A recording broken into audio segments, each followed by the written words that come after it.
Who are you? Been a long time. I should have left you because there was nothing that hard to step to. Huge shout out. That's what this is. This is a huge shout out video to one Nate Diaz for his impressive victory over not just a great mixed martial artist, not just a great taekwondo player, kickboxer, whatever you want to call it, great guy on the ground, but former lightweight champion of the UFC, Anthony Pettis. Huge shout out to the BAMF champion of the world, that being Nate Diaz. Nate Diaz came back tonight and did his thing like no one else could do it. Adversity. 3 years. 3 years of not being active, of being thrown fights and turning down fights. Then he takes a fight to someone that beat the only guy to actually give him an ass whooping, an ass kicking, a KO, a TKO, a knockout in Josh Thompson. If you don't know, now you know. Anthony Pettis beat Josh Thompson, the guy that beat Nate with that head kick. And that was my only concern for this fight. Actually, I had two concerns for this fight. One being 3-year layoff, and two being the fact that the only guy ever to take Nate out of a fight was a karate guy.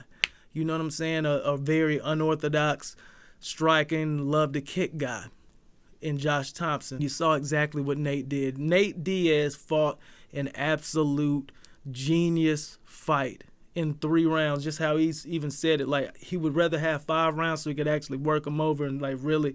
But I couldn't imagine. I couldn't imagine if he had more time. He definitely would have gotten a stoppage. But Nate Diaz fought a perfect fight tonight, man. As far as that work that he put on Anthony Pettis against the cage, and this is no negative to Anthony Pettis. I'm a huge fan of Anthony Pettis. Shout out to Anthony Showtime Pettis. He's one of my favorite fighters of all time. Definitely one of my favorite lightweights of all time. But the work that he put on Anthony Pettis against the cage, the dirty boxing, and I'm not even just gonna call it dirty boxing, just pretty much the cage work, just the inside phone booth fighting that he did to Anthony Pettis. Every time on the disengagement, throwing 1 to 2, but that's normal Nate Diaz structures in situations of redagle. You know what I'm saying? That's their MO. Just about on every disengagement off of the cage, Nate landed 1, 2, 3 strikes coming off of it, and a lot of them were body strikes. And they didn't even talk about it as much. If I remember right, I'm gonna rewatch the fight. The turning point to this fight to me was one, okay, everybody's gonna say, oh, when Anthony Pettis, he kicked and whatever, I guess he hurt his foot or some shit. But the turning point of this fight was a strike that I believe Nate landed in the clinch against the cage. He sure was off the disengage. It seemed like he landed a knee to the body of Anthony Pettis, and it took everything out of Anthony Pettis. If this was a video game situation, Anthony Pettis was at 94%. It brought it down like to 62. And ever since that point, it kind of took him out of his game. I think that was the draining factor of this fight. And holy shit, man, I am so happy. As I said on Twitter, I was grinning ear to ear after that victory. And this is the reason why his claim of holding the belt already, the BAMF badass motherfucker championship of the world. Nate, you do have it. But you know what? Nick has it. You know what? Jorge Masvidal has it. You know what? Shit. Anthony Pettis had one as well. And that's the thing that I like about it. I have never been this excited about mixed martial arts. I'm not going to say I never had, because I was definitely more excited years and years ago. But I haven't been this excited about mixed martial arts in a very long time, because we're going to finally get to see who the best motherfuckers are. And this is the reason why I haven't really even been doing MMA videos and MMA vlogs or breakdowns, predictions, post-fights, because there's nothing interesting in mixed martial arts. If you take the Diaz's out of MMA, there's nothing exciting about it. With Nate back, hopefully Nick has something in his target that we'll see Nick back very soon. But just how I said, Nate comes back, takes out one of the greatest lightweights of all time, former lightweight champion in Anthony Pettis, former striteweight lightweight champion in Anthony Pettis, and does it in that fashion. He pretty much steamrolled over the guy that beat him by knockout. But instead of maybe avenging that loss to Josh Thompson instead of calling out Conor McGregor for the trilogy. And I'm pretty sure that's still on his plate, still on his table. It's probably another thing that he would definitely be open to because that's a lot of money. You know what I'm saying? Instead of calling out Khabib Nurmagomedov that he already slapped up. You know what I'm saying? Instead of doing all of the above that I just said, because after I say it, it goes up there into fruition. Not fruition, into the tissue paper. But he calls out the guy, the mixed martial artist, the UFC. My battery died. I had to put in another battery. Let's see if I can sync it without syncing it.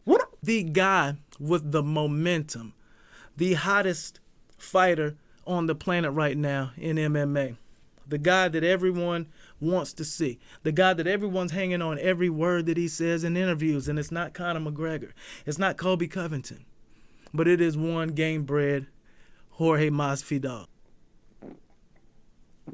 Genius move, yet 100% badass motherfucker move for calling out that guy. Not a guy that just got 2 wins, 3 wins, but a guy that's been in the game just as long as you and still at the top of his game, just how he said in a few interviews. This is what makes Nate Diaz fans not just Diaz fans or just Nate Diaz fans. That's what makes Nate Diaz fans and Nick Diaz fans or Diaz brothers fans cult Diaz brother fans, because they actually are about the old school element of who is the best.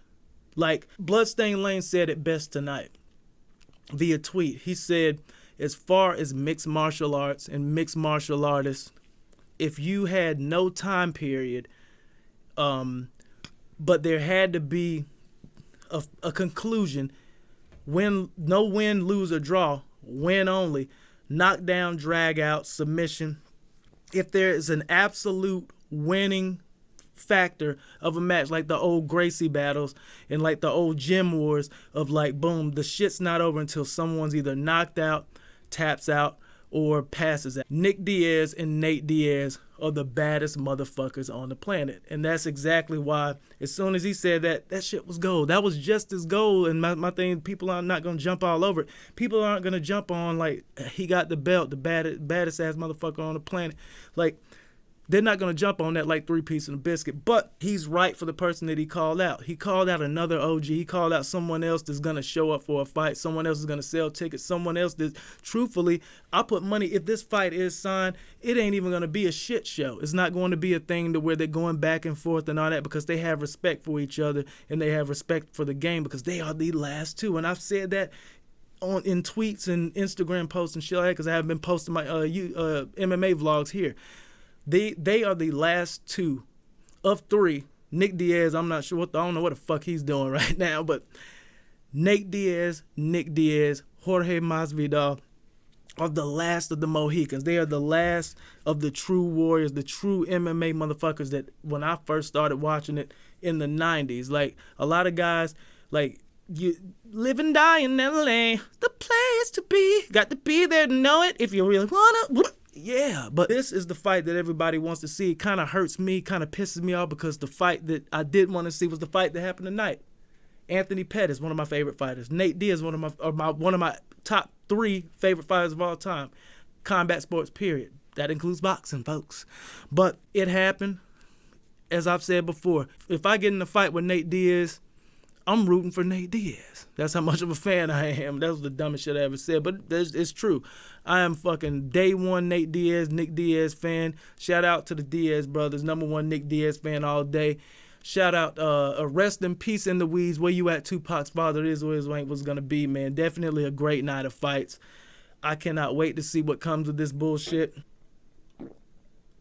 For you all wondering what I'm drinking on, I'm not going to show you because it's not released yet, but it's a watermelon cucumber goza, not sparkling, but a lot of bubbles streaming upward like the salmon.